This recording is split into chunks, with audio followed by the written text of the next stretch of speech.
Yeah, we did. Oh, it was because snow day was on Tuesday. Mm-hmm. We got trashed on snow day. What else do you do on a snow day, Eve? That was our first podcast that it was just us. It was the snow day. We're with the live show here. We should have just done a live show the day of the snow day. I had too Well, much no fun. one could get anywhere.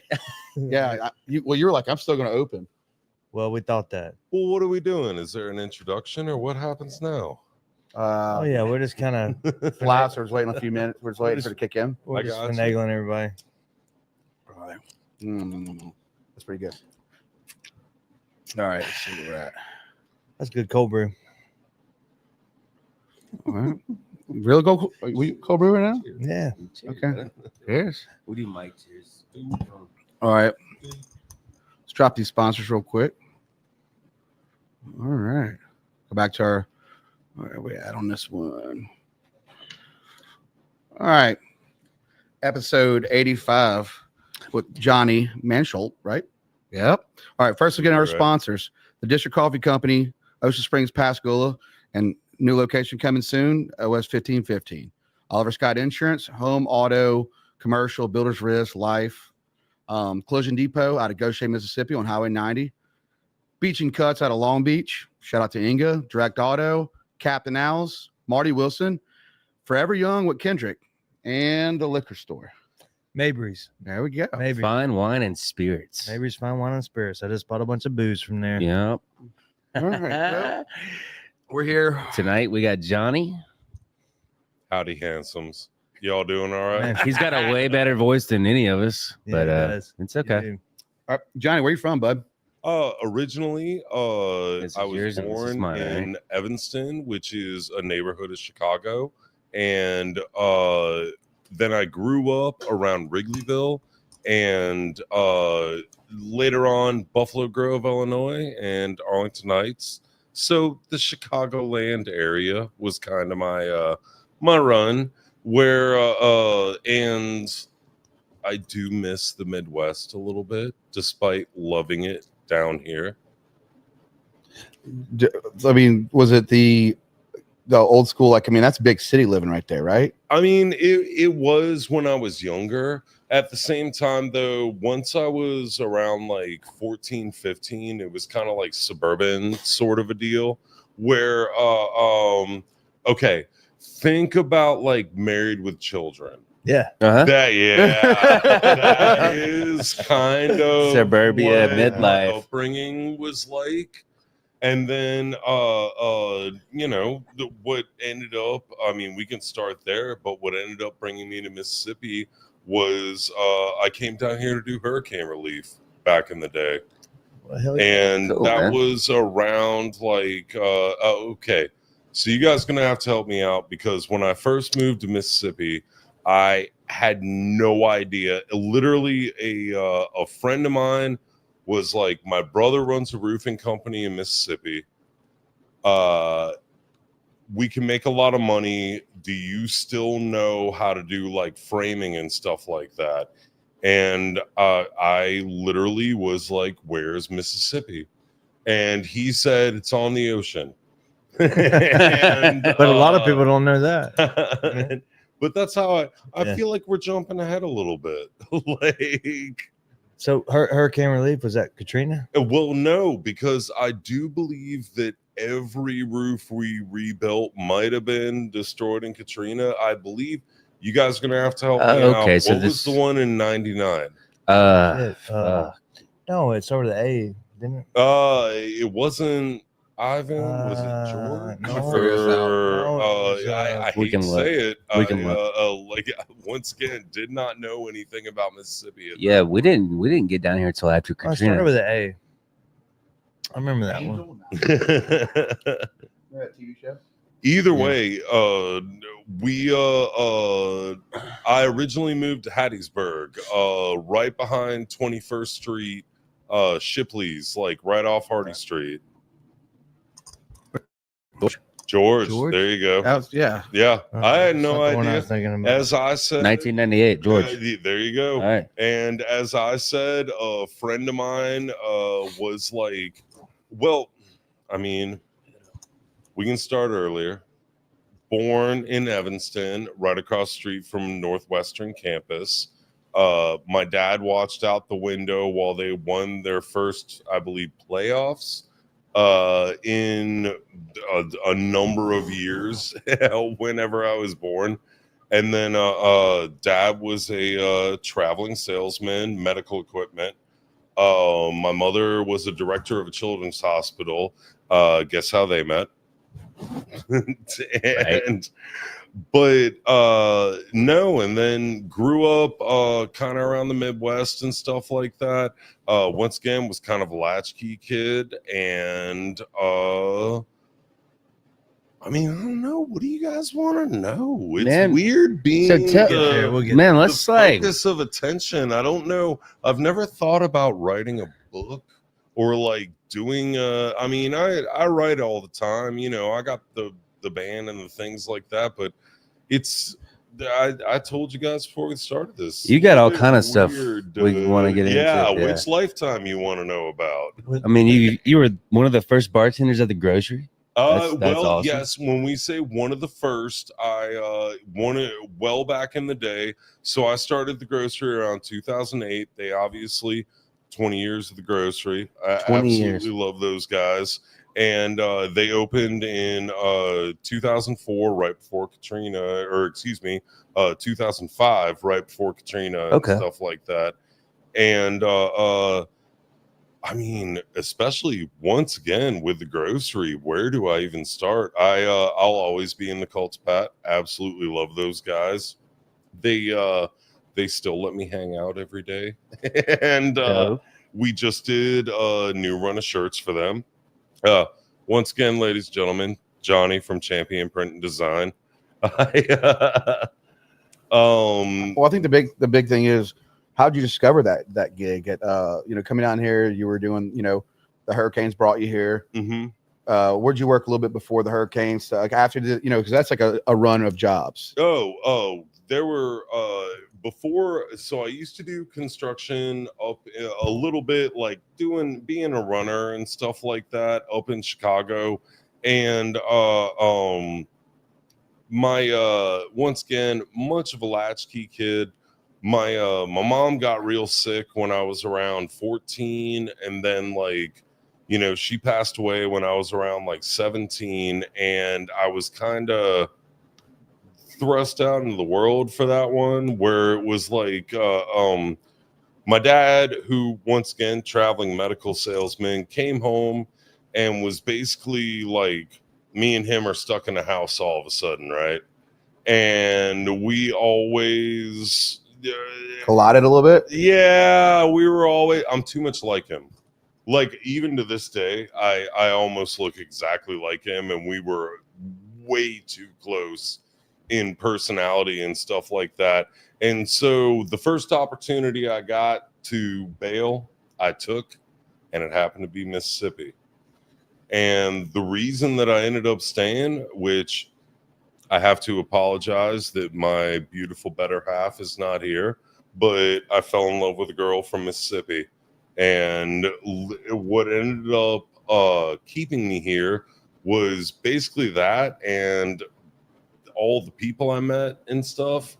And so it was like I came down to do hurricane relief because why not? I didn't have really much of another path going on. And then once I got down here, started hanging out with some skater kids, started hanging out with some band kids. I ended up starting this band with a couple of friends of mine called the Lunatics. And we ran around Hattiesburg for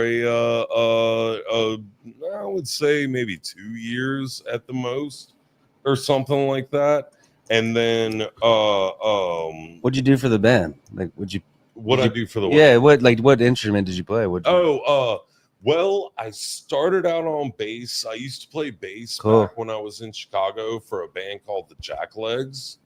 And then when I came down here, I moved over to guitar and singing just because I really couldn't find anybody else I wanted to play music. and it's super easy to find a bass player and a drummer.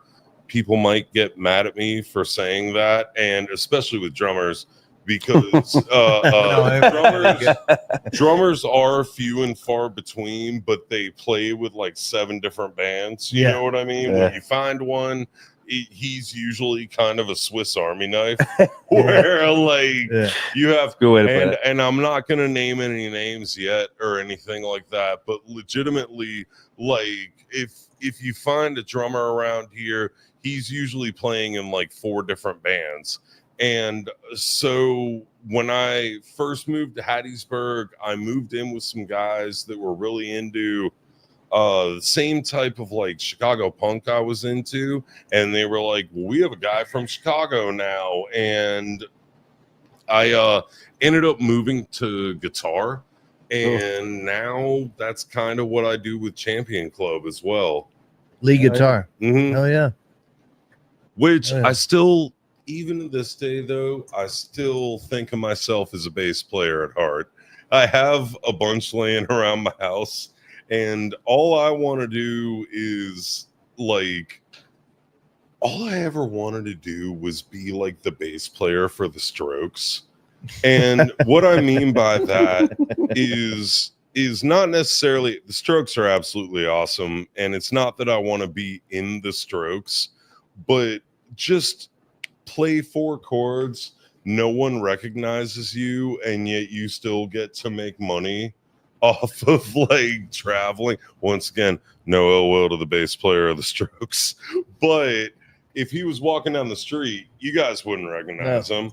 Also, I could probably teach you guys those riffs right now. Yes, we should have done that. We could just, you know what I mean? He's giving me the Limp Bizkit like, guitar player vibes, like with that mustache. Oh, come on now.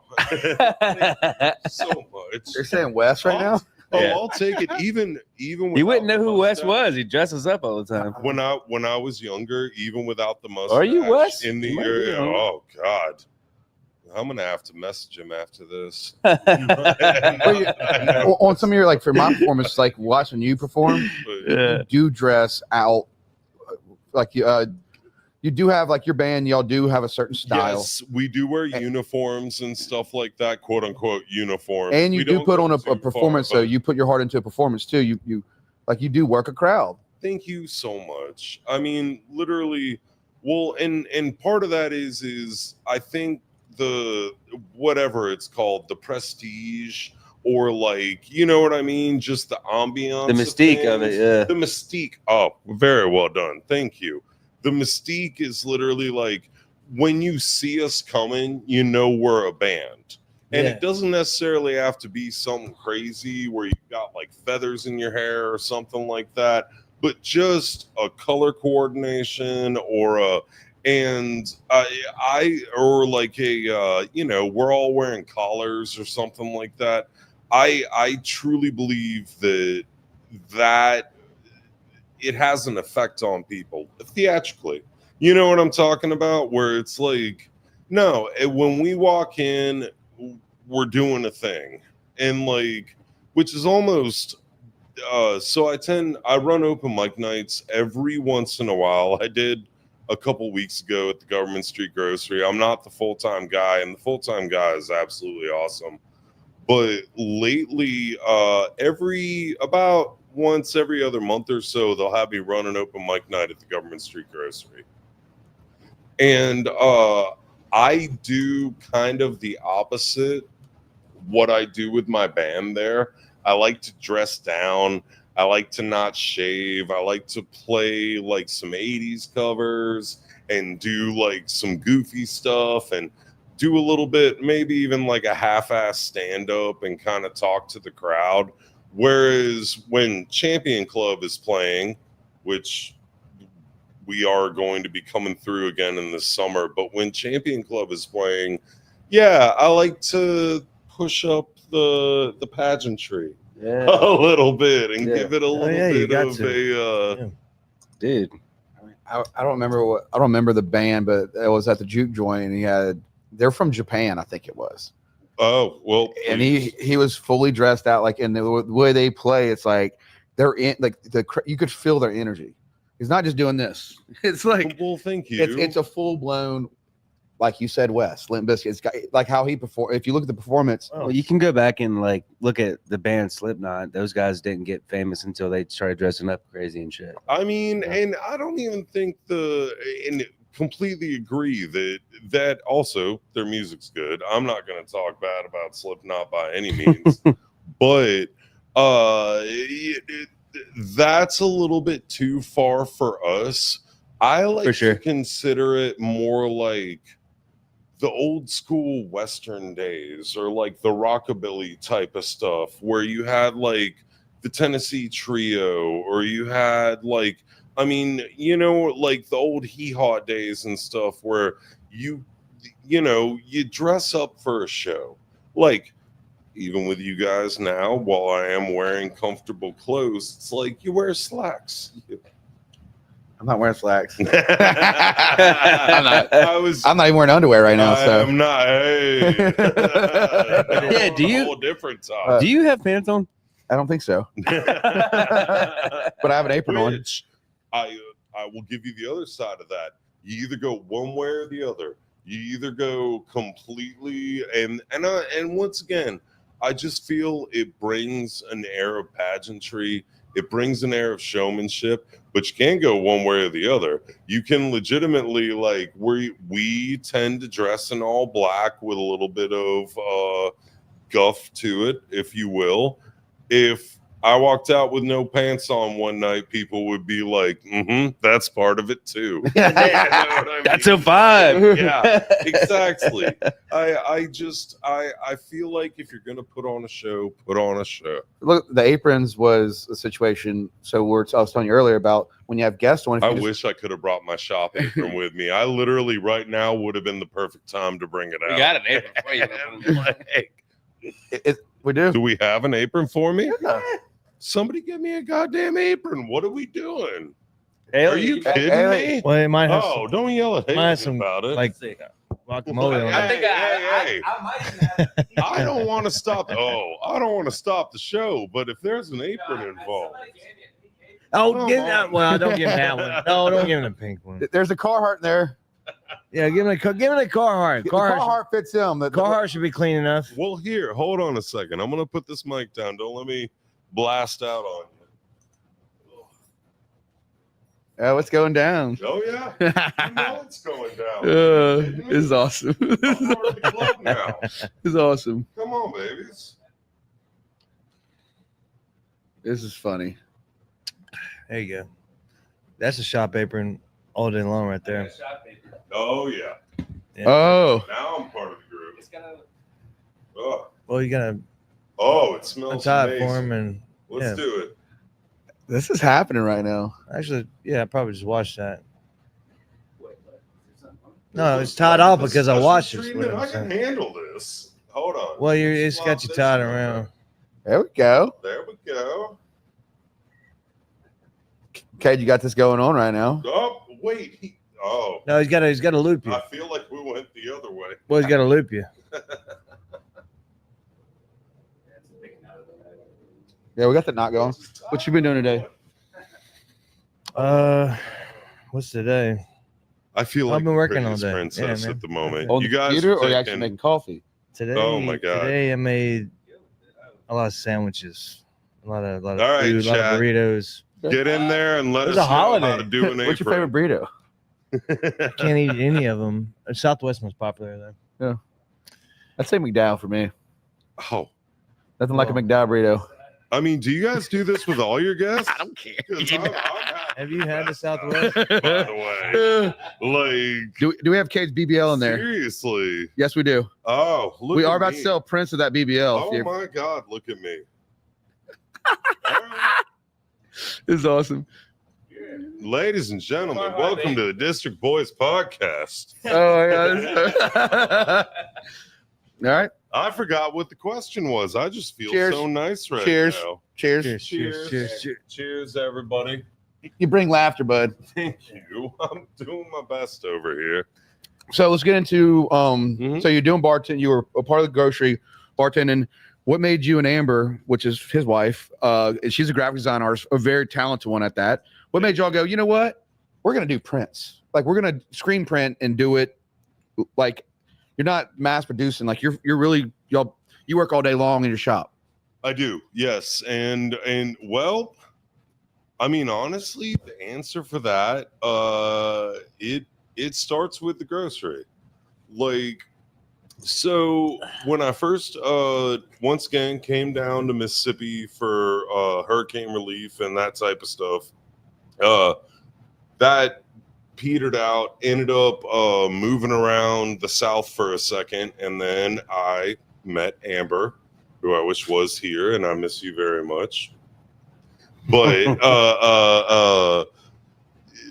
when she ended up moving to the coast, and we did long distance for like a year or so, and I ended up moving down to at the time it was D'Iberville and she was living in either Gulfport or had just moved to Van Cleve, and she already hung out at the grocery.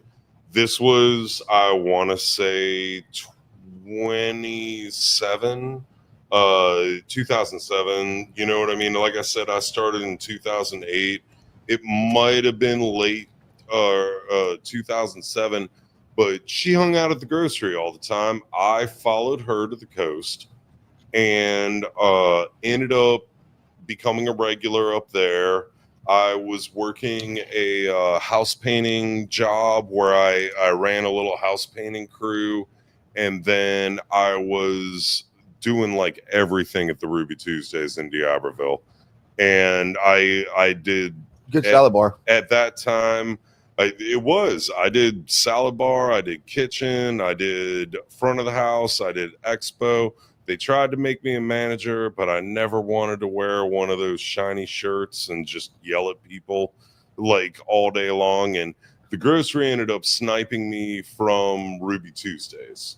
So I worked at the grocery, and we can tell a million stories about that, for about 8 years or so. And me and Amber had a baby. Right around the time Ruby was born, about, I think she was nearly a year old, and I was just like, bartending and babies don't mix. I was coming home at 5 a.m. all the time. I was doing like that sort of a thing. We had a great schedule and everything was awesome, where we would go back and forth, but it just wasn't working out.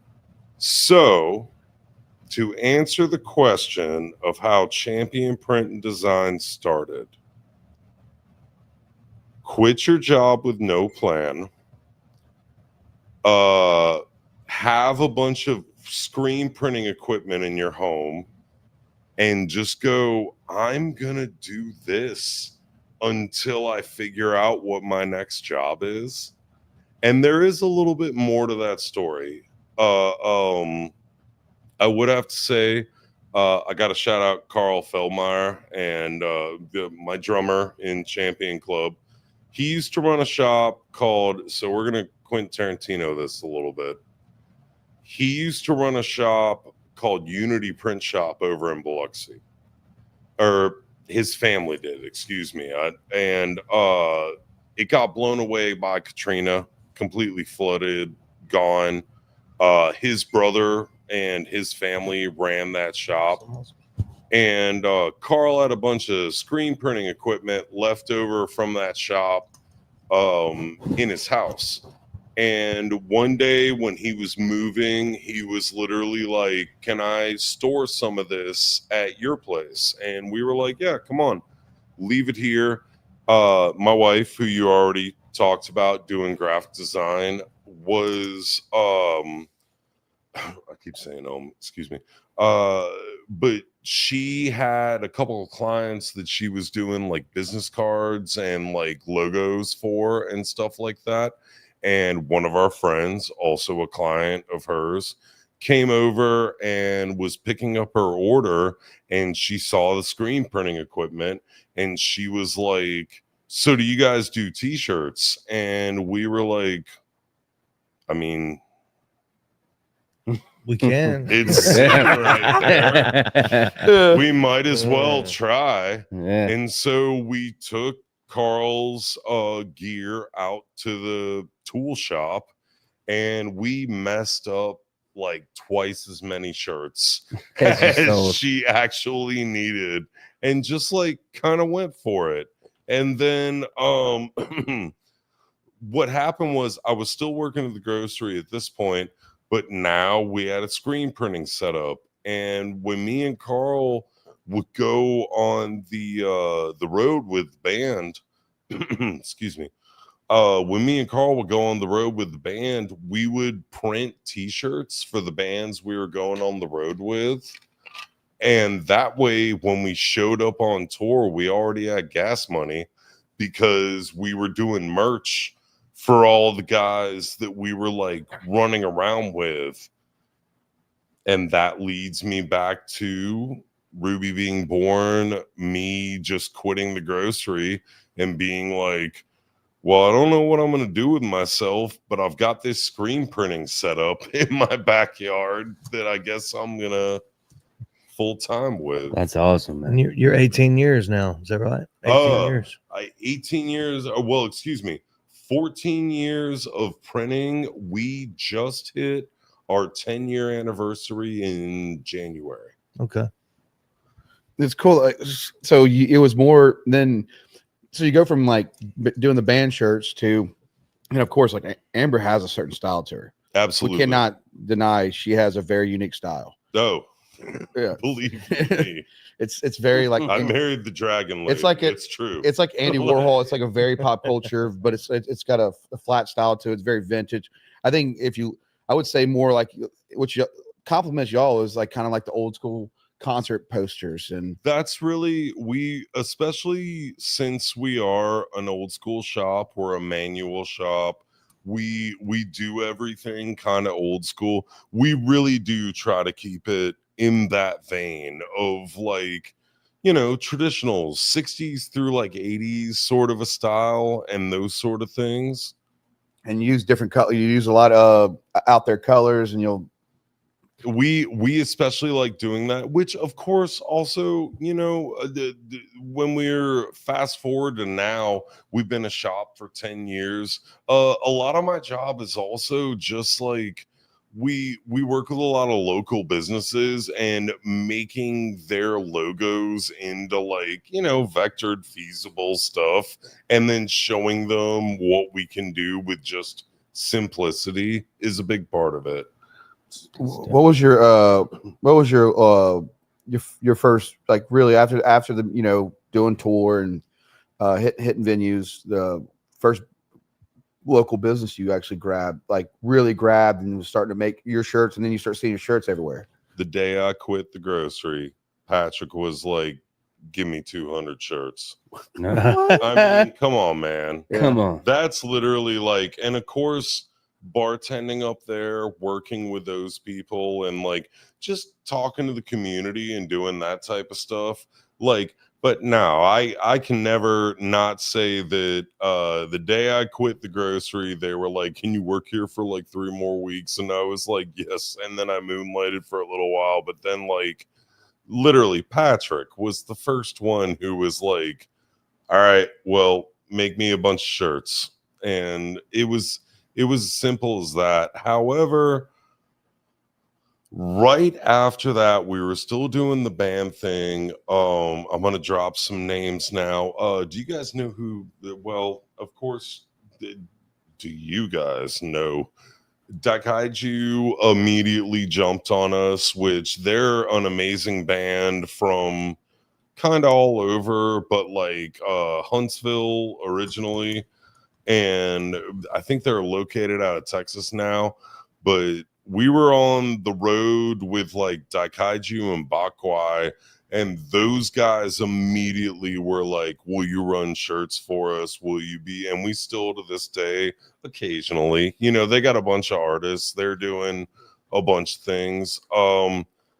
Right after that, discluding the band and like the grocery stuff, Oof. I mean, literally, we're all over town. Everybody's so nice to us. And like we currently work with Whamma, we work with the Mary C, and like today I was Whamma's doing Walter Anderson Museum. well, and I was doing today I was doing Burger Box and the Juke Joint. You know Okay. what I mean? And Yeah. like and the public library, I dropped off some there earlier. And so all that comes from the grocery.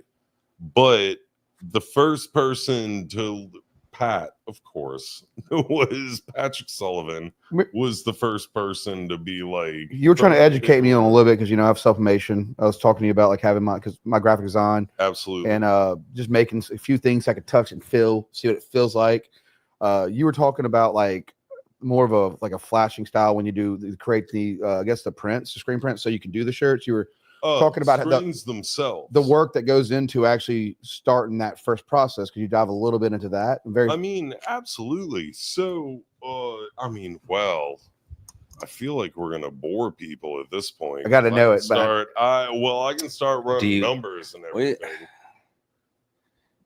I'm waiting on the D&D thing, but we can. But so just a little bit, like instead of people like the situation for like listeners that are like, Johnny, I want you to make a shirt, but there's more that goes into you actually making the screen that actually makes a shirt. Okay, well, if we're going to talk it down, the first thing you do, and by the way, I am teaching classes at the Mary C at the end of June. I'll have dates for you at the end of this, but it's kind of like a big giant camera where we just recently rebuilt our darkroom. And so you have photo emulsion, right? I know I'm already losing people, but silk screening is literally a silk screen. And then what you do is you coat that silk in photo emulsion, and it basically becomes a giant Polaroid picture that is undeveloped. So what you do then is you make a negative, you tape it to, and I'm doing this in the simplest terms I can, you tape it to that coated screen, and then you put it in a giant thing called a flash box or an exposure unit, however you want to put that. And then you flash it, which means administer light to it. Everything that much like a Polaroid picture, everything that the negative touches doesn't get the light exposure, and so everything the light touches gets, for lack of a better term, hard or cured. And then you spray it down with water, and all of the uncured emulsion washes out. And it's like I said, making a screen is very much like doing a Polaroid picture. But that's your first process, even making a shirt. You have to execute that first. Oh, and even when we started, we used to use, now we have all kinds of fancy stuff, but we used to use a halogen light, and it took like 12 minutes. Yeah. And you would have to like take a window frame and put it on top of the negative and do a whole thing. Like I did not realize how much chemistry I would learn after failing chemistry in high school at doing this now. And also, I do have to point out, we to the extent where I worry about humidity every day. And we kind of started, we're doing awesome and I love it, but we kind of started a screen printing business in the worst place you can start a screen printing business, simply because of we're 30 freaking, not even, excuse me, we're like 300 yards from the ocean or from the Gulf. And between the weather changes around here, when it did that cold snap over January, completely messed us up for a little while there, is because we're constantly fighting against moisture and we're constantly fighting against, because once again, in a photo developing situation, whenever things get wet, that stops the process.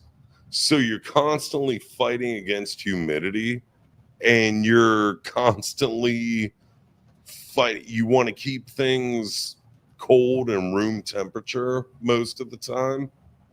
I mean, oof. Between this, the way that things are going now, between the humidity of the summer and when we hit that cold snap, it's a whole thing. Ruined a that's lot. Why we that's why we rebuilt our dark room this past year.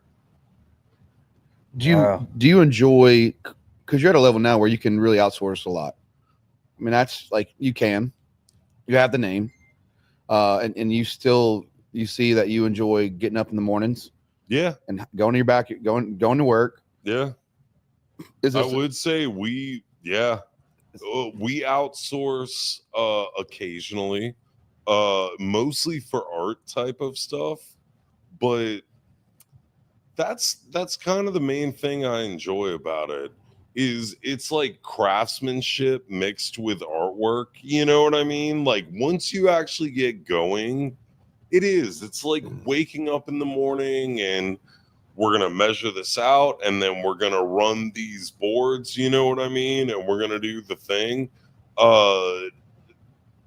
Very rarely do we outsource. And again, that brings us back to, like, most of the times when people hire us, they know who I am, and they're also like, well, we want it hand printed, which will be a different situation than your standard like DTG, which means direct to garment, or it'll be different than excuse me, like, you know, your Amazon setups, my biggest competition, because there's more than enough to go around here, and I don't like fighting with locals. My biggest competition is most definitely the internet, and we can out quality the internet every single day. You know what I mean? For a similar price, simply because of like low overhead, we might be $1 or $2 or more an item, but they're going to feel like your old school band t-shirts, your favorite shirt that you have like sitting in your closet where you're like, I've owned this thing for 20 years. So I'm going to wear it until it falls off my body. That's what we make.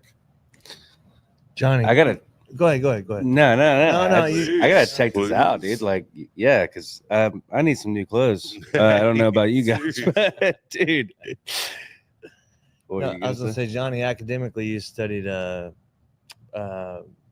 radio broadcasting. I did for a short period of time. I tried to get a degree in journalism, and I did go through a couple of years of mostly TV, radio journalism. Ended up with an English degree, but either way, you have a young Paul Harvey voice going on over here. Oh, wow, dude. I mean, like there's no effortlessly though. Not at a, Well, I'm trying to let you know the rest of the story right now, baby. No, go ahead. I mean, I'm just saying. Yeah, come on with it. Paul Harvey, I love it. Seriously. Yeah. It's not a mistake that you studied that. I mean, your voice is like the mysterious. I mean, like, I love it. Like, okay, yeah. Obviously, always the voice is a thing. I'm used to it at this point. When I was like 9 years old, telemarketers would call the house, and of course, the answer. I'm also. No, they thought they called God. Once again, we mentioned it earlier. I'm a latchkey kid. Dad's off in Japan somewhere, and then like mom's working at the hospital 80 hours a week, and I'm pulling up the landline, and they're just trying to sell me stuff, and I'm just listening and talking to them and stuff. And like, I remember we got a wrong number one day and they happened to be asking for a John, which, okay, so everyone in my family is named either John, Edward, Lee, or Eric. I'm John Edward. My father was Edward Lee. My brother is Eric Lee. My grandfather was also John Edward. However, my grandfather was referred to as John, so I am John E. And that's where, you know what I'm saying? Because cool. I'm John Edward, or I was John when I was younger, very Kennedys of us, and that sort of a deal. But no, with that whole, oh shoot, where were we? You were talking about the telemarketer. Tell him, what's your name? So when I was younger, latchkey kid, my parents were always out of town, and they would call for Edward Lee, and I'm John Edward, and I would answer the phone, and they would be like, Edward, and I would be like, yes, and I'm 8. And I like 8 years old. Did you sound like that at 12? I did. Yeah. So when did your voice like? Oh God, you guys should have heard Master Sergeant Mansholt. My dad was he was drill sergeant for a little while. He was a Marine for 25 years, and like he was way scarier and louder and deeper than I was. Yeah. But this is the voice I grew up with.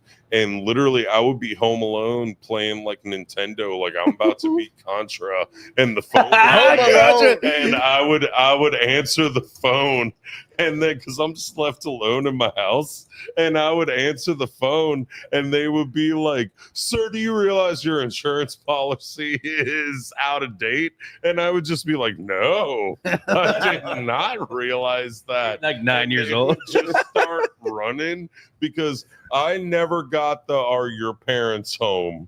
Whenever you sounded like that, like a kid. But I got Johnny. You said, up his alley right now. But you just said Contra. What's the cheat code for 100 lives? Up, up, down, down, left, right, left. Oh my God! Dude. How the hell else could you beat it? Do we not know the Contra code? Man, dude, that's the Konami code. Thank you. It works on quite a few things. I was thinking the other day. I told you I was going to drive this in a different direction. Oh man, Let's dude! do it. I'm here for it. So I was saying this too. I'm here for it. We're there. Konami code. Let's fucking do it. My first video game that I got was the regular Nintendo, and it was Ninja Turtles, and I could never beat it. Oh, nobody can ever. Okay, Ninja Turtles is hard. Do not feel bad. Okay, I could never beat it. Okay, the game was built so bad it was hard. We immediately turned this into like a support group. Nobody beat it, Joe. Nobody did. That support group We're was all in the same place. It was hard though. It's like I didn't beat it either. It's the worst. There's these cats on TikTok now and stuff that are like, "This is how you do it." You weren't there. You weren't there, TikTok. Thank you. That was my first game though. You weren't there then. Yeah, you weren't there then. That was the old Nintendo, right? The original Nintendo, yeah. Well, and I which I have an older brother and an older sister. Way back in the day, we actually had a ColecoVision. We had an Intellivision. We had an Atari 2600. But the first one that was mine was the NES, and our sitting Indian style playing freaking Jackie Chan Adventures, which I tried to rent the first time, but you guys want a story? Yeah. All right, let's do it. So I'm living in Chicago. I'm like 8 years old, right? Mom works at the hospital. Dad's off somewhere doing a thing, and mom gets off work at the hospital, and she picks me up from the daycare, Children's House. I don't know if you guys had that around here. And she's like, "We're going to take you to the video store." This wasn't a Blockbuster. This was like video store. Just home video, whatever. You know, we're in like off Clark Street in Chicago, and we go walking in, and it was right around the time Child's Play the movie came out. Dude. And there is a cardboard stand-up of Chucky, Chucky, like this big, right in the doorway, doing the whole Child's Play thing, and I was like, hell no, I'm not going in there. I might have been 8, 9, something like that. And I'm like, I'm not going in there. So my mom had to go in and rent the game for me. Bless her heart, she had just gotten off work at like the children's hospital and stuff and was still a badass. And she goes in and grabs whatever is behind Jackie Chan Adventures. Jackie Chan Adventures on the NES. I think there was another name for it, but platformer, whole deal. And we walk out, or she walks out, brings it, hands it to me. We grab a pizza from next door, and we go home. It's like a Thursday night at the Mansholt house in Wrigleyville. I put it in. It's Jack Nicholson Golf. I mean, exactly like the Simpsons episode. She got it. It happened to be behind the Jackie Chan freaking box, and I remember being like, "I'm gonna have to fight Chucky over this. It's not my mom's fault. I'm legitimately gonna have to work this out with the home video rental place." And be like, it's not her fault. I'm gonna have to end up fighting Chucky. I did. I later played Jackie Chan and stuff like that, but I will never forget the time that she brought home Jack Nicholson Golf, because I was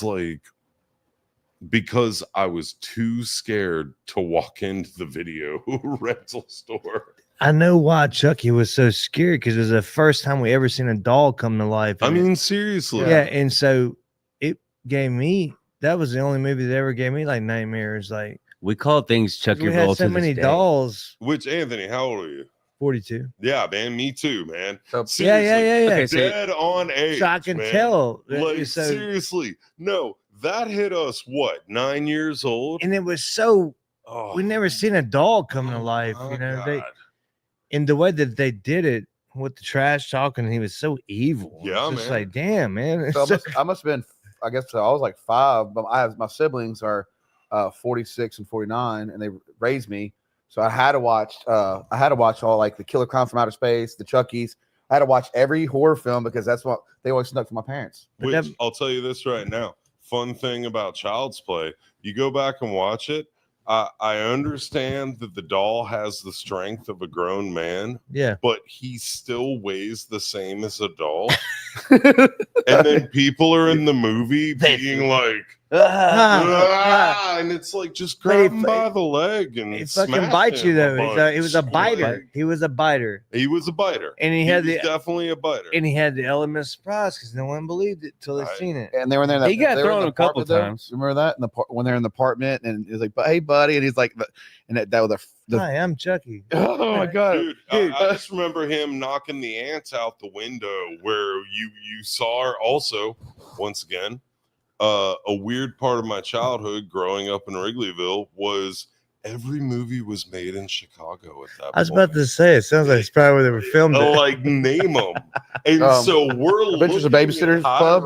When were you in? You were in the Chicago in the 90s? Yeah, absolutely. I was born in Evanston Hospital. Greg? And then grew up right off Clark Street. Wrigley Field. Right. So my uncle pitched for the White Sox at and then that's Comiskey, but that's Kaminsky Field. That's okay, also Comiskey, but that's also freaking awesome. But that was around that time. I'm probably 93, 92, 93. Yeah. No, I was rocking around that area. However, the neighborhood I was born in, I'm not a big baseball fan. Yeah, we're not. But legitimately, simply because of the magic of Chicago, I have to be a Cubs fan. Yeah. Because of where, like, okay. Shout out to the Shuckers. We love you guys. We give free coffee to the shout Shuckers. Out to the Shuckers as well, because now I'm down here and I support y'all. Yeah. I absolutely love you guys. But like, do y'all remember that MLB, like the video game? Yeah. It was like 2018. Old school. Where they had that commercial where it showed the Cubs winning the World Series. No, it couldn't have been 2018 because the Cubs won the World Series in 2016. It could have been. It was like I'm going back to like Ken Griffey. It MLB. was like That's what I was thinking, 2014. They did that MLB The Show video game. They're still doing that, yeah.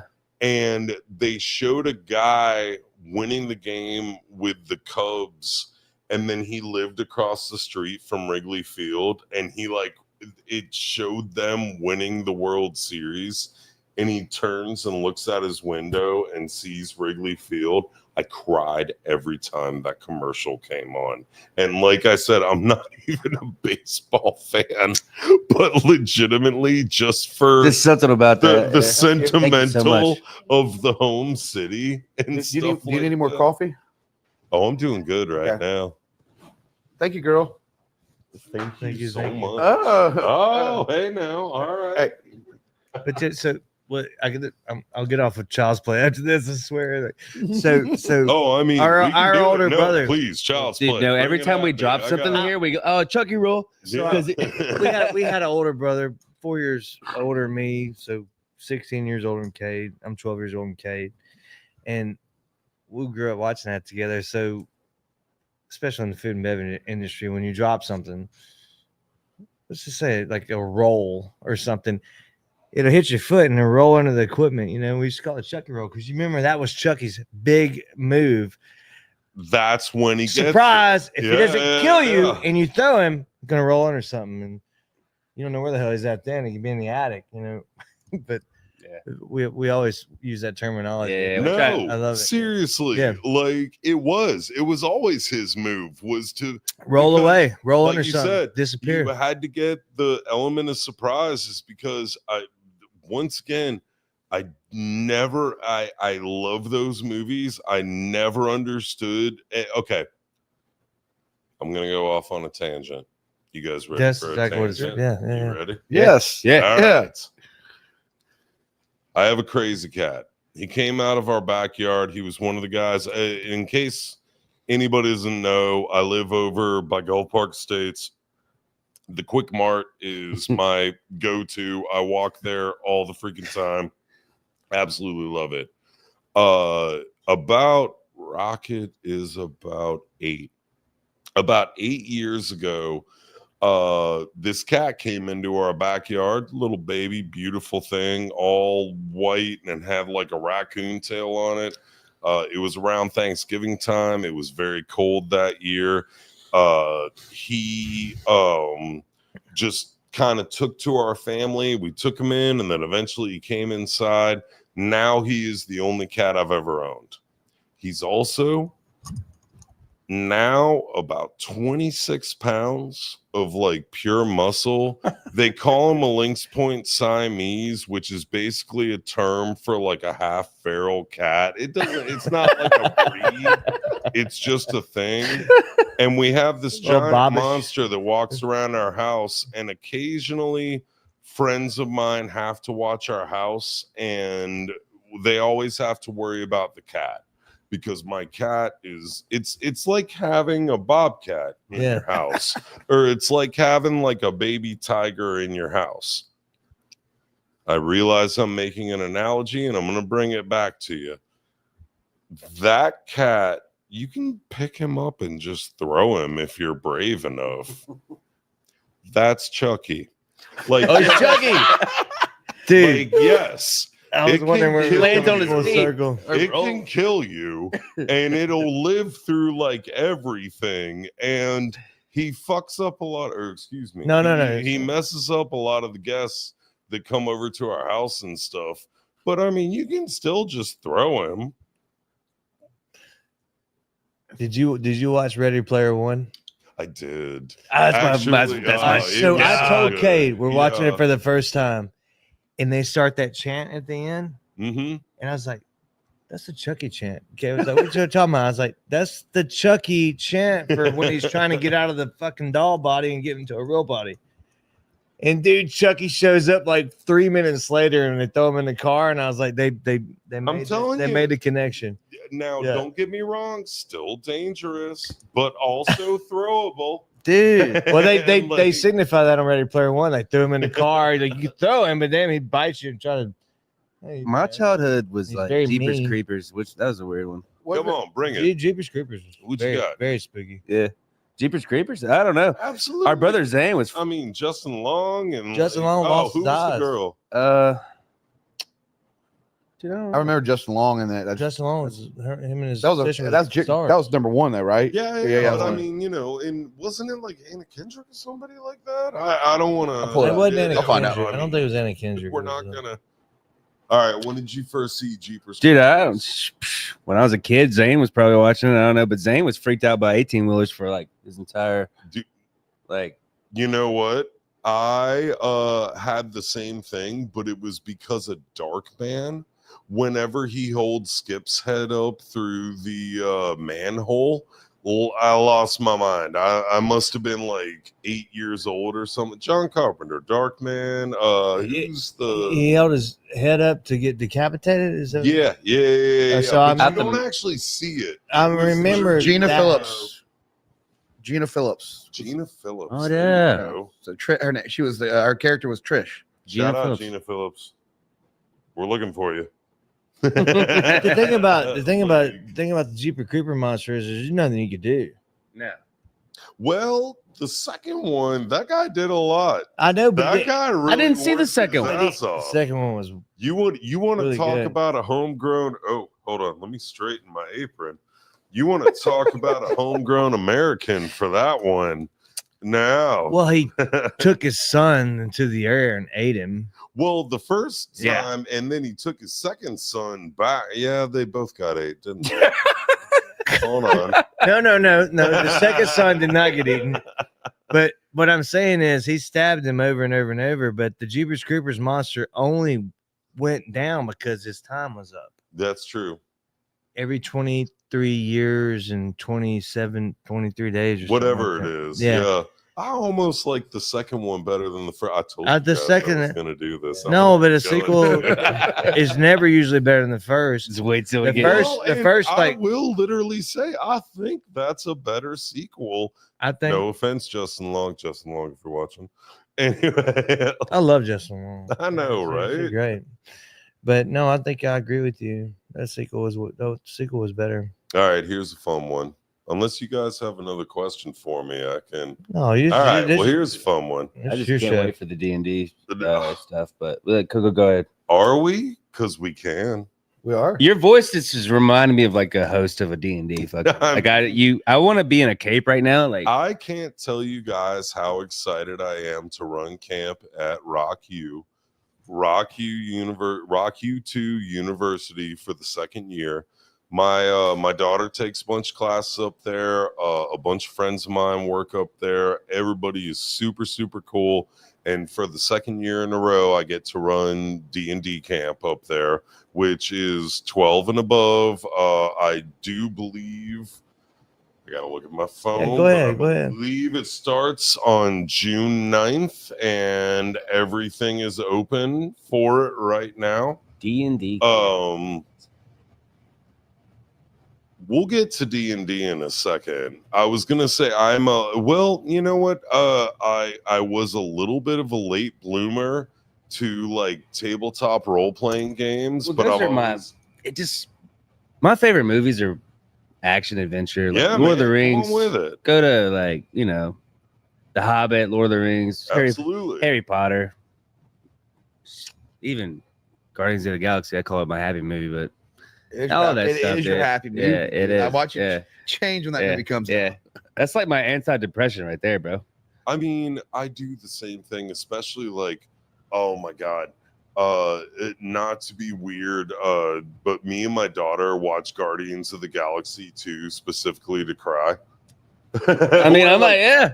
Yondu gets the freaking color shout. And like, I know that nobody Yeah. knows. He gets the scavenger's funeral. Yeah. And like, That's oh my the god. end, yes. Oh, They all come give him on. honor. They If all I give him think honor. about it Yeah. for too long right now, I Yondu, am gonna break down in tears. because I'm deep one down of he's a good guy. the first Dude, on your podcast to break down in tears right now.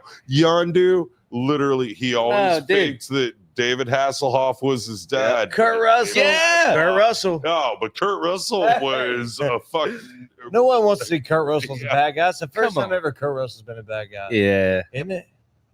I think so. All right. that'd hold be it. on.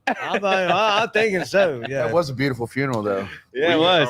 Are we talking Kurt Russell now? Well, we Because can. we can Yeah. talk. Snake Plissken may or may Escape of- not have Escape been of a New York. bad guy. I'm trying to Oh wait, no, think. Vanilla Sky. He was a con. Yeah, he was. He was an AI con. Oh, Yeah. I was I'm there gonna too. take a moment because Anthony just Yeah, but dropped what about a Overboard? Sky reference. Overboard, though, which too. is- Dude. Are we losing? Oh, dude. Okay. Anthony I gotta on stop movies right are now. not. I warned you before. Come on, Overboard. Hold on. Your Over. You're not entire gonna say not audience right now. Overboard. He was. Because He lied. legitimately, I am ready to do this the entire time. Yeah. And we might. Is this what people signed up for? Overboard. He was. He was a villain too. Well, No, she lost her memory. He knew about it. He knew about who she was. Hold Okay. on. That's a villain. Oh God. Overboard Amber, was a look, villain. it's I villainous, wish but my he wife learned was here because yes, 100% oh, that's messed up. so fucking illegal. Okay, if she decides at the Overboard. end that it was right, doesn't make it any less of a crime, does it? Well, However, Escape from LA, what was cool it? movie then. 20 baskets in 3 minutes where he had to run. Do you guys remember Escape Oh, from LA? I don't think so. When he had to, oh God. Do we show the clip? Do we do clips on this thing? Not yet. Because they'll copyright the shit out of us. All right. Well, somebody just show the clip. Anyway, no. All right. Let's see. Kurt Russell's a villain.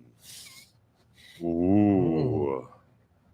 Well, Tango and Cash was. I mean, was he not? Oh, Or- he's a great Well, guy. Tango and Cash, he was just a more mean, lackadaisical cop. No. They use a belt to Tango go and across Cash- that wire. Thank you. Also, Tango and Cash. Well done. Seriously. If I get enough money, like- one day I'm going to get that van. Which I do have to say, it depends because Tango and Cash is like 5 movies. Oh, it's so good. It starts out as like a buddy cop thing, and then it turns into a prison escape, and then it turns into like some sort of weird Hot Wheels van driving through. I Like, got good news and I got like, bad news. twisted I got good metal, news and a and bad news. Jack We're almost out of gas. Is like shouting at everybody over. Oh my God. You know, if Told I you die, guys I was gonna do this. you know, if something happens to you, I'm still gonna date your sister. There you go. Miss Terry Hatcher. Yeah, she was a star back then. Absolutely. Yeah. Which I also, okay, if we're talking, since you brought up Terry Hatcher, if we're talking this, movie set in the South where they just don't get it right. Mm. And I mean, we can bring up Steven Seagal. Of course, there's Hard Target, Van Damme, and like Lance Hendrickson and stuff like that. Everybody go home right now and watch the even just the trailer for Heaven's Prisoners with Alec Baldwin and Terry Hatcher. Show the clip. Heaven's Prisoners. We got a clip. Heaven's Prisoners. All right, never mind. I bet I Legitimately, know This it. motherfucker. They're trying to pull it up right now. okay, deal. Well, you guys let me know.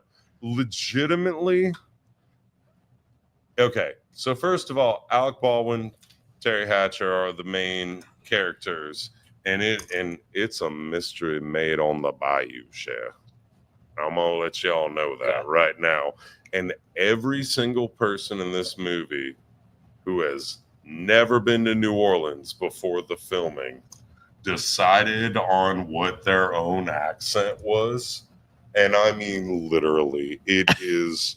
If you guys ever get the chance to meet Alec Baldwin, and yeah, he's going through some hard times. Yeah. I know. Yeah. But if you ever get the chance to meet Alec Baldwin, walk up to him, shake his hand, and say, "I loved you in Heaven's Prisoners." Because I guarantee you he's never heard that before. And then when he like looks at you questioningly, be like, "Your accent was amazing." Because I was This just gonna girl catch in him off there. guard. He's gonna be like, "I know you're lying to my face right now," but What was that? Legit, but he'll like. I mean, Well, you remember he, Sean Claude did in New Orleans when? He did Hard Yeah. Target, Yeah, and yeah, and where he's supposed to be a was- fucking Cajun. it was a remake of And he's in there with his Surviving fucking the accent. Game. I think Ice-T. Paige has met his match on somebody that knows. No, I think he might know a little bit more, man. This is crazy. I've never seen like you guys are born. You guys are both 42. same Yep. age. Wow. Yeah. But it's all about Baby. so when you said so every fucking video store that was not Blockbuster was called Video Store That's true.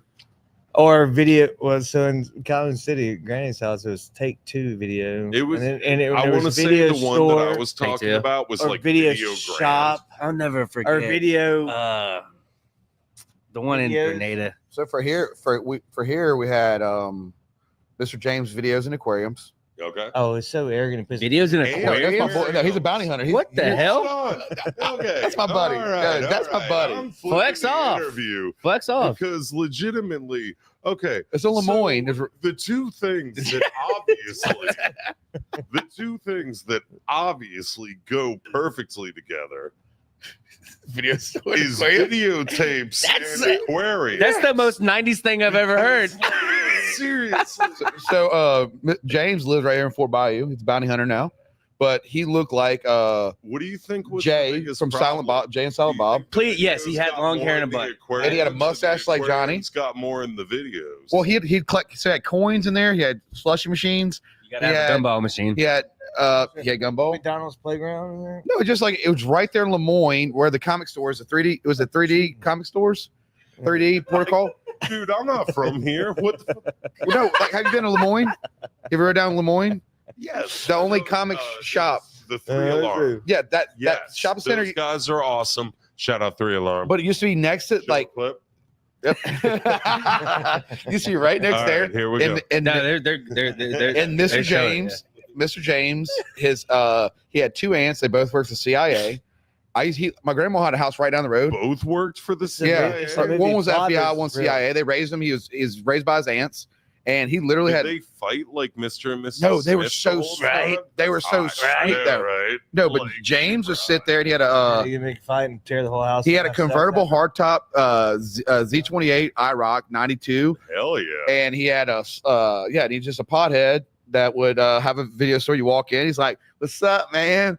And you go. That was the biggest video store we had in St. Martin. All right. What color was the Z28? Was it White. burgundy, gold, white, or Yeah, I was white. gonna say. But he just when you walked in, and it's like, man, I don't have. If you're like, hey, I don't have money for a rental today, like I'll write you down on a voucher.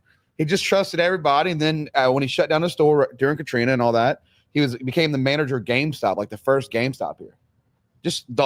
He looked like just like Jay, but he had a mustache like Johnny and black long hair, and he's like, "What's up, man?" And he always wear a gray T-shirt, but you won't like So he was super handsome, is what you gorgeous. like. But the way he treated everybody is like, "Oh, you ain't got no money, just pay me The later." way you describe him, yeah. It was awesome. I mean, if you go and you see like people post stuff about the coast, they have these Mr. James video, like because he'd always use a marker, and he would just Sharpie. This is my movie. I trust you. Just please bring it back. Like, you could trade him food for rentals. I mean, And now we're gonna bring it full circle because, dude, that's basically what I do with T-shirts. I trust you. Just pay me. Like, yeah, like I've been trying to get James on the show. He's a bounty hunter now. When I went to jail, he was going to get me out of jail. which kind of bounty hunter? Like he's if you go to jail, he'll get you out. That's a bad. I mean, that's a bail bond. That's a Bell's ball. Yeah, Well, Bell's bondsman, but he also is kind of dabbles with. Playing on both sides. I think so. He's got an American flag on his logo. It's a little. Well, it's smart. It's a little fun. I bought I think I bought me and Jug bought I think it was a Moose and a Gaunt from him in 38. He used to dabble in guns. I think he has a pawn shop now. Right on. He's just that guy. Y'all like to shoot and stuff? Yeah. Yeah, man. It's just the Mississippi way, I guess, but I don't really shoot anymore. no. No, every once in a while. So, growing up in a Marine family, my dad was a Marine for a long time and stuff. When I was younger, and now that I'm out here, like no, there's a good range over on 67. There's one out in Pascagoula my buddy takes me to every once in there a is. while. Like, nah, it's fun The stuff. Wool Market range, 67. There you go. Yeah, Wool that's Market, a the great one. range. Yeah. Small arms. Both depending on what side of the range you go to. You know what Okay. I'm saying? Like it's That's set cool. up small. I arms wanted and to. then- Yeah, Cool. yeah. The Wool Market range is one of my favorites. It depends on if you get like an older couple that wants to pick all their shells up. That will go a little crazy because you're like, you want to unload a few of the guns. I had this one story where I just got my P90 and I was just shooting my P90, which, Mhm. wasn't long, but like this older guy, because you can't shoot, you got to wait. You got to work as a team. But when you get the older couples where they're like picking up every 38 shell, you can't. Well, I mean, as long as they're not I do agree with picking up your brass, but at the same time, like not while things are active.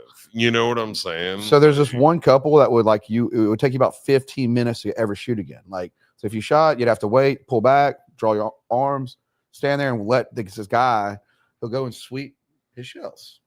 So if you can catch another crowd of that, you're good. But the Will Market range is like $200 a year.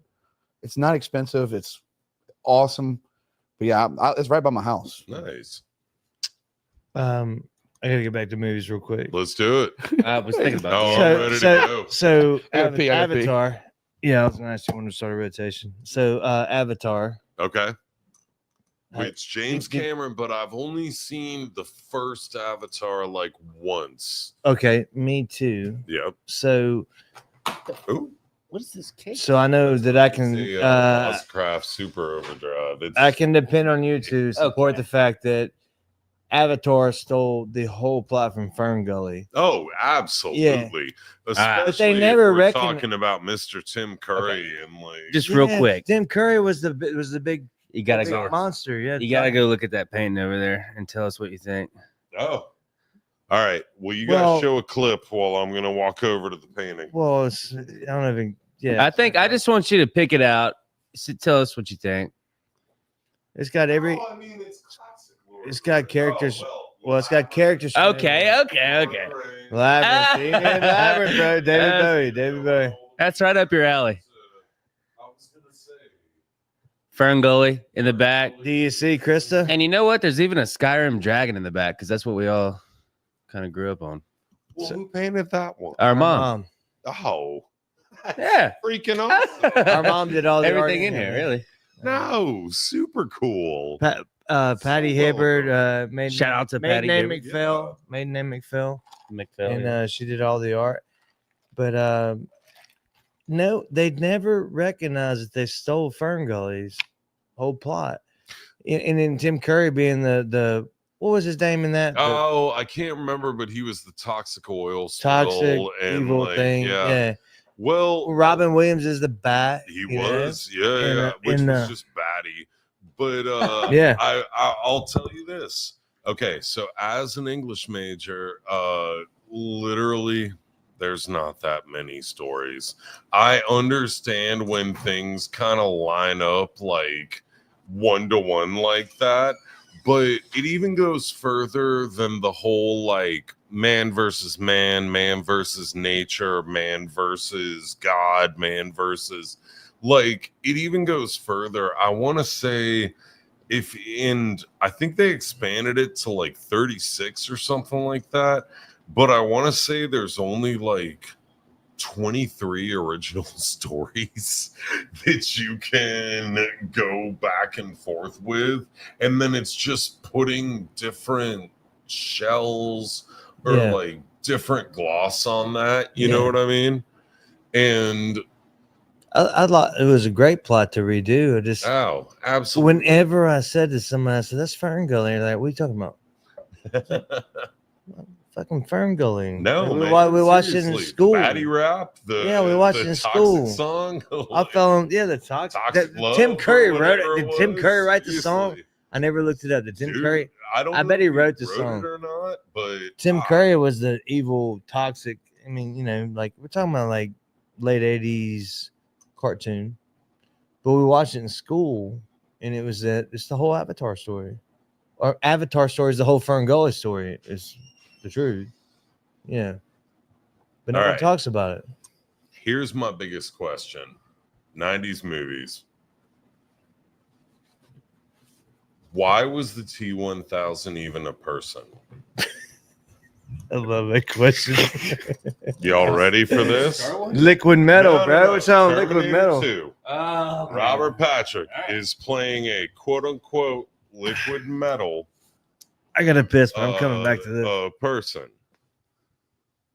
Why would you even? Okay, he runs after a car as a person.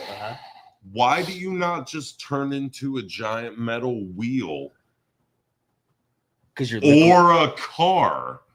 Or and before you're like, because there's limitations, he can dive out of a window. He had no limitations. Turn into liquid metal, break through the front of a helicopter, turn into the helicopter, and then take over and drive it back. You're right, because his arm was a sword. Why is Great he question. running as the least aerodynamic animal in the entire kingdom?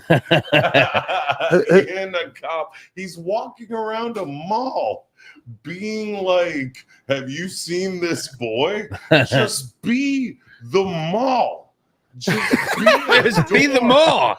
Just be It's that easy. floor or a video game. He does it once when you're in the freaking insane asylum. He becomes the floor, which the answer to this is James Cameron is obsessed with twins. But anyway, but he becomes the floor in the mental hospital and then climbs back out of the floor and becomes a person again. Just stay the floor. Who filmed Armageddon? I can't remember right now. I think that was James Cameron too. So Also, the lead character. The biggest question is, what was the T-1000 making for dinner? No shit. Do you remember the part where He Arnold already Schwarzenegger killed everybody. copies John Connor's voice? And Yeah. he like takes the phone away from How's him. Wolfie? Got a call. How's Wolfie? Wolfie? Yeah. How long had the T-1000 been there? So your parents are dead. What was it making for dinner? It was obviously chopping up carrots, onions, and celery. That's Trinity, baby. Why? Like, legitimately. I guess they left their stepdad alive long enough If to. they had Yeah. never called home, was the T-1000 just gonna make dinner and go to bed? But he made that story. Like, maybe what was it making? Yeah. No, like if they were like, I'll be home in a minute and never came home, what was the T-1000 making for dinner? Was that his mom in that movie, or was his aunt? Stepmom. Stepmom. Well, not even stepmom, foster mom. Foster. Because his real mom is Sarah Connor. Yeah.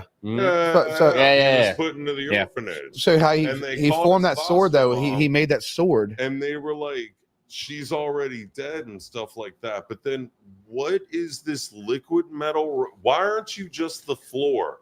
Why are you cooking dinner for this family? That's crazy. We need to. No, Can someone call? He's debunking. He's debunking a movie right now. Can we I told you guys call, I was going to do it. Are we still talking about screen printing? Anyway, so I was born in Evanston. This What good- camera are this you is even funny looking podcast, at? man. I don't know. You know how many cameras are even in here? No, so that was a big part of your childhood was games. Because number one, you talked Nintendo and movies. Easily. What'd you think about Bro. hackers? Oh, we still love it to this day. None of it makes any sense, especially because as a graphic designer in a graphic designing family, Acid the burn? things there. Oh, my daughter wishes she was acid burned so much, but the things that they are doing now are basically at this point possible, and it's so fun to watch that movie to see how like this was all built by graphic designers that are just they're all staring at screens that were made into, I mean, we're talking like MIDI software and stuff like that.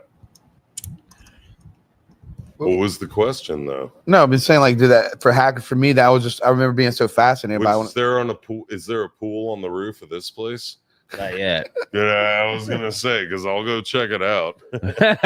Did you? So there's like certain movies for me. Like I think one of the movies that really kind of, and to this day, I'll occasionally will watch it during Halloween was the Monster Squad. Oh You know, my god! And it was just like it was that kind of for me was sitting with my siblings, and that was the movie that we'd always watch every Halloween together. Even though we were like, my brother and me are 2 years apart. My older siblings, they're kind of like 8 to 10 years apart with us. So we had that kind of dynamic of family, but we always settled it with Monster Squad. Jordan, when you first started, I honestly should have answered when you were like, "So Johnny, where are you from?" I should have been like, "I'm basically the kid on the bike from the Monster Squad. Still a nerd, but I got a leather jacket." I feel like I'm Cable Guy, Jim Carrey. Oh, intimidating. I learned the facts of Literally. life and watching the facts of life. Ugh. I love it, man. I hadn't seen that movie in forever. Cable Guy. Oh, so underrated. Jim Carrey's Cable Easily. Guy, I think, was his best. One of his best was roles that of a all Ben time. Stiller directed one? I think so. Yeah, Probably so. Yeah, Jack Black and Jack Black was in it, and Ferris Bueller, what's his name? Matthew Broderick. Matthew Broderick. Broderick. Whatever. I watched something recently. Ben Stiller passed on the classic Ben Stiller, or not Ben Stiller, Matt Damon and Ben Affleck. Good Will Hunting. Good Will Hunting. Stiller passed on that. Really? Which Stiller passed on which part? They're out for him to direct it. Oh, And he passed that on makes it. sense. He passed on Yeah, it. yeah. No, not to act in it. He passed on it because they wanted to be in the movie. Well, yeah, because Yeah. that's No, why I but- was asking. But he made fun of himself. It's like, I'm the only one who wants to be in my own movies. Also, You know, it ain't so- my bit. Both Louis C.K. and Dan Harmon have talked about this, but the only way that guy could have responded to "Do you like them apples?" was yes, and otherwise the movie doesn't work. Yeah, because literally, like, can either of you guys think of if someone walked up to a window and was like, "Bam, bam, bam, you like apples?" What would you? What? I'd probably be like, "What? Yeah, what's up?" No. I don't know. And like, no, it only works if you go, "Yeah, I like apples." And then he can respond with the line, because dude wrote the movie and wrote himself as the Wrote the smartest movie. person. Yeah. You said you write. Have you ever thought about writing your own screenplay? And Honestly, I've written a few, but I don't really show them as much to anybody. I had to do a bunch for school. So I wrote this really weird screenplay a few years ago that was about like Frankenstein's in the Wild West, basically, where it was people like, it was a whole thing. And I got an A on it in like when I was in college, but dude was like, this doesn't work for this, and this reason. When I write, I basically just write in like a stream of consciousness. Sometimes it's a screenplay. Sometimes it's like just, lyrical or something like that. And then I just stack them up. And when I'm playing with the band, or if I have to do something for like D&D camp, or if somebody wants me to do some sort of a voiceover gig or something like that, I'll go back into those books, but it all just kind of sits there as words. You know what I mean? Like I haven't sat down in like a decade and like written something where I'm like, this is going to be a thing. I just write. And then when a thing comes up, I go, well, I've got all this random stuff over here. I might as well, kind of piece it together and do sort of a thing. that's something I've been I haven't done it in probably about 2 years now, but like I love sitting there with this like a notepad. Yeah. It's like a really nice like vanilla style, and I'll just storyboard, and I just get it all in my head because I love ideas. Like I had this problem I where really like composition notebooks where I got a bunch of weird different ones with different colors. one thing I'm slacking on is I used to, and I miss it so much. I used to wake up like 2 a.m. with an idea, and now I'll go back to sleep. But there used to be a time where I'd just wake up and I'd go and just draw, and I would smoke. This is my routine. I just go upstairs to my studio and smoke, and then just draw, and then I got it off my chest. So I go back to bed. Now I'm a lot more lazier when it comes to just I go back to sleep. I need to get back to that when you have them ideas in your head and you wake up, you're like, oh, this is. I do have to say one of the worst parts, especially with like writing music, because like I practice every day. Like I play some sort of instrument every day, usually guitar or something like that, and just sit around for feel goods, not trying to do anything, but just because I like playing it. Like you play video games or you do something else. I like playing music, and the worst part is I will get a tune in my head and it gets concrete around like 1 a.m. and you're trying to go to bed and you have to get up and like figure it out for a second, and those are always the best ones, like legitimately. And that's just part of my process. I'm not saying for like everybody else, but if I go to bed with it in my head and I wake up with it in my head, I'm like, oh God, I gotta write this down. And then what's funny about that is with the band, or when I'm doing like the Dungeons and Dragons camp or anything, when I'm writing, part of my process is kind of hating it, because like it's sort of a weird thing, and I recognize that this is how I write, where I'll write something and then I'll be like, that's pretty good, and then I'll look at it the next day and I'll be like, never mind, that's stupid, and then I'll push it to the side, I'll write something else, and I'll do the same thing where I'll be like, that's pretty good, never mind, that's stupid, and then I go back to the thing before that and I'll be like, why didn't I ever use this? Oh, because I say everything I do is Stupid, yeah. kind of stupid, and you have to like let it marinate for a second, and then you'll be like, at least that's my writing process, is I always have to put it down and then hate it and then come back to it. I do the same thing. It's been a little while. I've been having a little let's go back to sleep and not get back up. Right. I see that shit all the time. Like I would every night. Some of the same articles I was reading certain data. It's normally movie trivia, but talking about waking up. They said Einstein used to hold 2 marbles in his hand and would doze off naturally. Like, I'm not a napper, but if that's what you're into, and when it, I'm not a napper either. I don't like they discombobulate me. Yeah. So what he would do, he would doze, he would hold it, and when he would doze, when his hands would let the muscles go, then the marbles would drop and wake him up, and he would write down whatever he caught, like in like a dream state. He would he would use that data to try to. Well, I mean, obviously he did a lot of things. I have kind of a similar state, but mine's a pit bull, and he like just crawls all over me, and 10 times a night he's constantly sneezing or turning around or something, and whenever he pushes me off the bed for the 5th time, I'm like, this is a child, right? Probably no, it's my pit bull. It's my it's not really. I was gonna say they're not exactly marbles, but he's as delicate as those. What how could they let's hang out a little bit after the show, but how could they reach out to you, Johnny? Oh, absolutely. Please, my email is championprintanddesign@gmail.com, all spelled out. Or you can come at me at 228-623-3439. You'll hear the voicemail, and obviously that's our business number.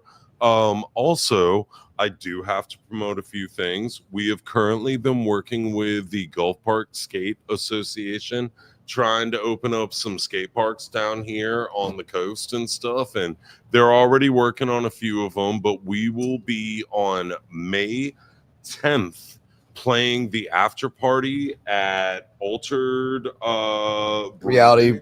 Altered Reality Brewing. Thank you very much. May 31st, us and the Mystery Ships, Champion Club and the Mystery Ships, will also be at the Ocean Springs Public Library to do a full-on benefit for them. Also, for both of those, everything goes to the cause. Starting around June. In June, I am running a D&D camp at Rock U. It's part of the improv class. You can talk to Miss Summer about that, or just go up and talk to Rock U. And then after that one at the Mary C, if you're signing up for summer classes, I am Introduction to Screen Printing. Sick, man. Thank you so much for coming on the show. Yeah, thank you so Guys, much, you guys brother. are so Johnny. much fun, man. Yeah, Seriously. sick. This has been amazing. Cheers, bud. Thank you. Yeah. So, cheers to Yeah. everybody. Love y'all. This has been a great show. Wow. I feel like we didn't even get into any like He'll be everything, back. I feel but like you're gonna be Don't back. worry. You're gonna be back. There's I was always a gonna sequel. say, There's always yeah. a sequel. Cheers. Love you guys Thank so you, much. guys.